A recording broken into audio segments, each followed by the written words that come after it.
የኤሌክትሪክ አገልግሎት ታሪፍ በ400% እንደሚጨምር ሰምተናል። ከዚህ በተጨማሪ የዋጋ ግሽበት እየታየ ተጨማሪ ማስተካከያዎች እንደሚደረግም ታውቋል። በሌላ በኩል ደግሞ የነዳጅ መኪናዎች ዋጋ በከፍተኛ ደረጃ መቀነሱን ሰምተናል። የኤሌክትሪክ መኪናዎች ዋጋና ተጠቃሚነት ደግሞ እያደገ መምጣቱ ተነግሯል። ሰላም ቤተሰቦቻችን፣ መረጃዎቹን የት ሀገርና የት ከተማ ሆናችሁ እየተከታተላችሁ እንደምትገኙ በሐሳብ መስጫው ላይ ጻፉልን። በየትኛው ጉዳይ ላይ መረጃ እንድናቀርብላችሁ እንደምትፈልጉ ማሳውቁን። አሁን ዝርዝር መረጃዎቹን አንድ በአንድ ወደ እናንተ እናደርሳለን። እስከ መጨረሻው አብራችሁን ቆዩ።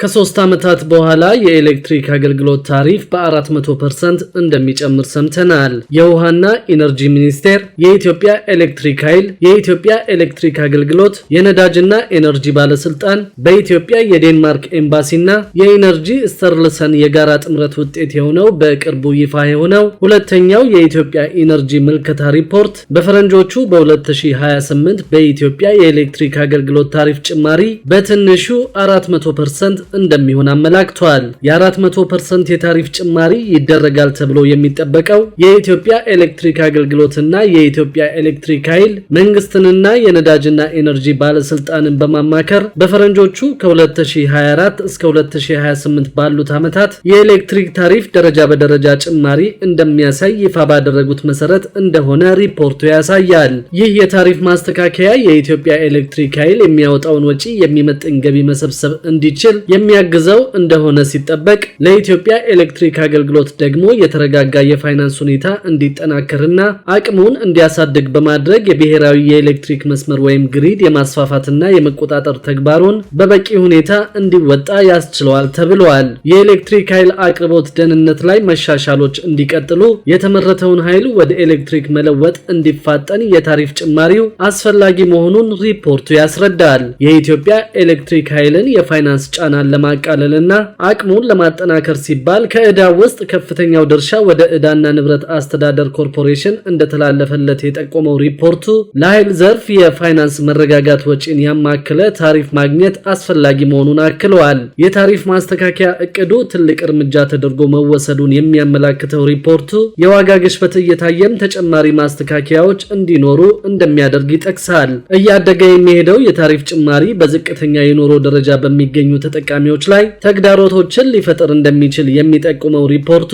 የተጠቃሚነት ፍላጎት እንዲቀንስ ሊያደርግ እንደሚችልም ያክላል። በታሪፍ ከፍተኛነት ሳቢያ ተጠቃሚዎች ለፀሐይ ኃይል ቅድሚያ ሊሰጡ እንደሚችሉም ተመላክቷል። በፈረንጆቹ 2028 አጠቃላይ የአገልግሎትና የንግድ ዘርፎች የኤሌክትሪክ አገልግሎት ታሪፍ ተመን ጭማሪ በኪሎዋት ሰዓት ከ2 ብር ከ12 ሳንቲም ወደ 9 ብር ከ8 ሳንቲም እንደሚደርስ ተጠቅሷል። ይህም መጠነኛ የታሪፍ ጭማሪ ነው ተብሏል። ከፍተኛ የኤሌክትሪክ ኃይል ተጠቃሚ ለሆኑ ኢንዱስትሪዎች ከፍተኛ ታሪፍ የሚጣል ሲሆን ለከፍተኛ የኤሌክትሪክ መጠን ተጠቃሚ ኢንዱስትሪዎች በኪሎዋት ሰዓት ከ1 ብር ከ36 ሳንቲም ወደ 2 ብር ከ80 ሳንቲም ከፍ እንደሚል ተጠቅሷል። የታሪፍ ማስተካከያ እቅዱ ቀስ በቀስ ወጪን መሰረት ያደረገ የኤሌክትሪክ ታሪፍ ወደ ማስከፈል መሸጋገሩን የሚያረጋግጡ በርካታ ቁልፍ ነገሮችን ያካትታል ተብሏል። በዚህም በሚቀጥሉት 4 ዓመታት የኤሌክትሪክ አገልግሎት ታሪፍ በየጊዜው እየጨመረ ሲሄድ በሩብ ዓመት ጊዜ ውስጥ የ10% እድገት እንደሚኖረው ተጠቁመዋል። የዚህ ጭማሪ ግብም በፈረንጆቹ 2028 ሙሉ ወጪን ለመሸፈን ያለመ ነው። ዘመናዊ የኃይል ስማርት ሜትር ተጠቃሚዎች በተጠቀሙት ጊዜ ልክ መሰረት ያደረጉ የኤሌክትሪክ ታሪፍ ክፍያ የሙከራ ፕሮጀክቶችን አጠቃቀምን ለማስፋት እቅድ መያዙ ተነግሯል። በጊዜ ላይ የተመሰረተ የታሪፍ ክፍያ ሙሉ ትግበራ በፈረንጆቹ 2026 በትልልቅ ኢንዱስትሪዎችና በንግድ ደንበኞች ላይ ይጀምራል ተብሎ እንደሚጠበቅም በሪፖርቱ ተገልጿል። ሆኖም በትላልቅ ኢንዱስትሪዎችና ወደ ውጭ በሚላክ ኃይል ላይ የሚጨመረው ታሪፍ ኢትዮጵያ በምስራቅ አፍሪካ ያላትን የኤሌክትሪክ ኃይል ላኪነት ሚና ተወዳዳሪነት ለማረጋገጥ በየጊዜው ሊገመገም እንደሚችል በሪፖርቱ ሳይጠቀስ አልታለፈም። በከፍተኛ ወጪ፣ በመሰረተ ልማት ውስንነትና በግንኙነት ፍጥነት ቀርፋፋነት ምክንያት የዋናው ብሔራዊ ኤሌክትሪክ መስመርን ማስፋፋት ፈታኝ መሆኑ ተገልጿል። በፈረንጆቹ 2024 ብቻ 22% ኢትዮጵያውያን ከዋናው የኤሌክትሪክ መስመር ግንኙነት እንዳላቸው የጠቀሰው ሪፖርቱ አሁን ባለው ፍጥነት ቢቀጥል በፈረንጆቹ 2030 የብሔራዊ መስመሩ አካል የሚሆኑት 27 በመቶ ናቸው ተብሏል። ይህም በብሔራዊ ኤሌክትሪፊኬሽን ፕሮግራም 96 በመቶ ለማድረስ ከተያዘው ግብ ያነሰ እንደሚሆን ሪፖርቱ ላይ ተጠቅሷል። በአሁኑ ጊዜ በኢትዮጵያ የሚገኙ ሁሉም የኃይል ማመንጫዎች በመንግስት ቁጥጥር ስር መሆናቸውን የሚጠቅሰው ሪፖርቱ በውሃ፣ በንፋስ፣ በፀሐይና በእንፋሎት ፕሮጀክቶች ላይ ወደፊት የግል ኢንቨስትመንት እንዲኖር መታቀዱን ያክላል። በሌላ በኩል ደግሞ የመንግስት ገደቦችና የነዳጅ ዋጋ መናር የኤሌክትሪክ ተሽከርካሪዎች ተጠቃሚነትን እያሳደገ መሆኑ ተነግሯል። በአዲስ አበባ የሚገኙ የህዝብ ትራንስፖርት አገልግሎት ሰጪና በነዳጅ ተሽከርካሪዎች ላይ በመንግስት በሚጣሉ ገደቦች፣ በነዳጅ ዋጋ መጨመርና ከውጭ ሀገሮች በሚገቡ ተሽከርካሪዎች ላይ በሚጣሉ ገደቦች ምክንያት የኤሌክትሪክ መኪናዎች ተጠቃሚነት እየተስፋፋ መሆኑን ተናገሩ። የትራንስፖርትና ሎጂስቲክስ ሚኒስቴር በዚህ ሳምንት ይፋ ባደረገው መረጃ መሰረት በአሁኑ ወቅት በኢትዮጵያ የሚገኙ የኤሌክትሪክ መኪናዎች ብዛት ከ110 ሺህ አልፈዋል። ሪፖርተር ጋዜጣ ከተለያዩ የህዝብ ትራንስፖርት አገልግሎት ሰጪ ተቋማት ያገኘው መረጃ እንደሚጠቁመው በዘርፉ ውስጥ የኤሌክትሪክ መኪናዎች ተጠቃሚነት ከአንድ ዓመት በፊት ከነበረበት 1 በመቶ ድርሻ ወደ 8 በመቶ ከፍ ብሏል።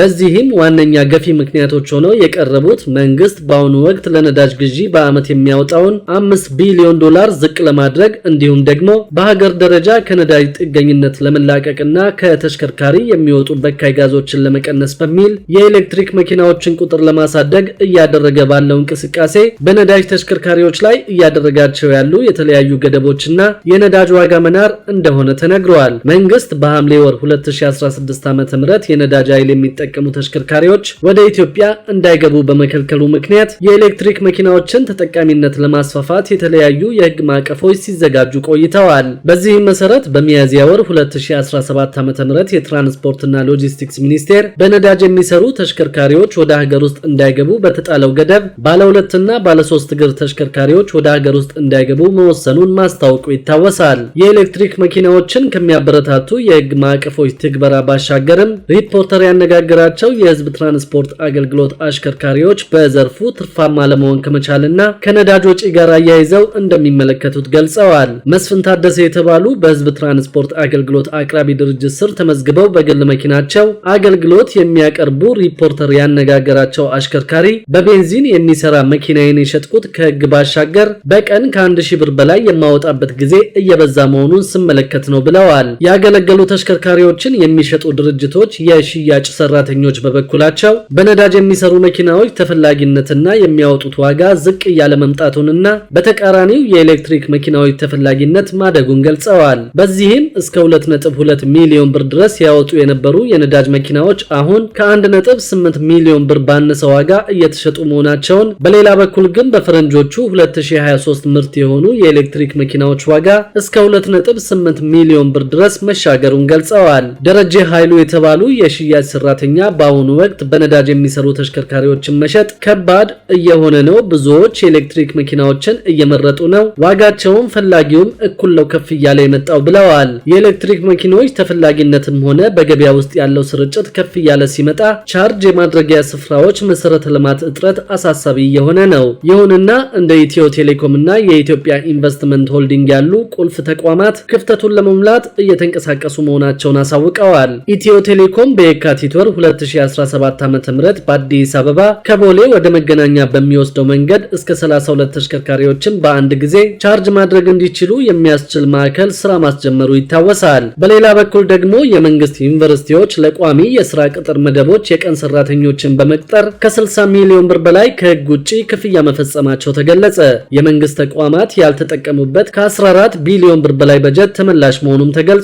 የመንግስት ዩኒቨርሲቲዎች ለቋሚ የስራ ቅጥር መደቦች የቀን ሰራተኞችን በመቅጠር ከ60 ሚሊዮን ብር በላይ ክፍያ መፈጸማቸው ነው የተገለጸው። የፌዴራል ዋና ኦዲተር መስሪያ ቤት የመንግስት ተቋማት የ2016 በጀት ዓመት የበጀት ኦዲት አፈጻጸም ሪፖርት ለህዝብ ተወካዮች ምክር ቤት ሲያቀርብ ነው የተገለጸው። ዋና ኦዲተር መስሪያ ቤቱ በሪፖርቱ እንደጠቀሰው 12 ከፍተኛ የትምህርት ተቋማት ሳይፈቀድላቸው ለቋሚ የስራ መደቦች ላይ የቀን ሰራተኞችን ቀጥረው ተገኝተዋል ብለዋል። ሪፖርቱን በንባብ ያቀረቡት የፌዴራል ዋና ኦዲተር ወይዘሮ መሰረት ዳምጤ ኦዲት በተደረገባቸው መስሪያ ቤቶች ውስጥ በ16 መስሪያ ቤቶችና በአንድ የጉምሩክ ቅርንጫፍ ጽህፈት ቤት በጠቅላላው 400 ሺህ ብር በላይ በስራ ላይ ለሌሉና ከስራ ለተሰናበቱ ሰራተኞች ክፍያ የተፈጸመ መሆኑን ገልጸዋል። ከዚህ በተጨማሪ በሲቪል ሰርቪስ ኮሚሽን ሳይፈቀድ የተፈጸሙ የኮንትራት ሰራተኞች ቅጥር መኖራቸው በሪፖርቱ ተገልጿል። የሲቪል ሰርቪስ ኮሚሽን ግንቦት 30 ቀን 2014 ዓ.ም ባስተላለፈው ሰርኩላር ላይ በልዩ ሁኔታ ካልተፈቀደ በስተቀር ከጥቅምት 10 ቀን 2014 ዓ.ም ጀምሮ የሰራተኞች ቅጥር ደረጃ እድገትና ዝውውር እንዳይፈጸም ማሳሰቡ ይታወሳል።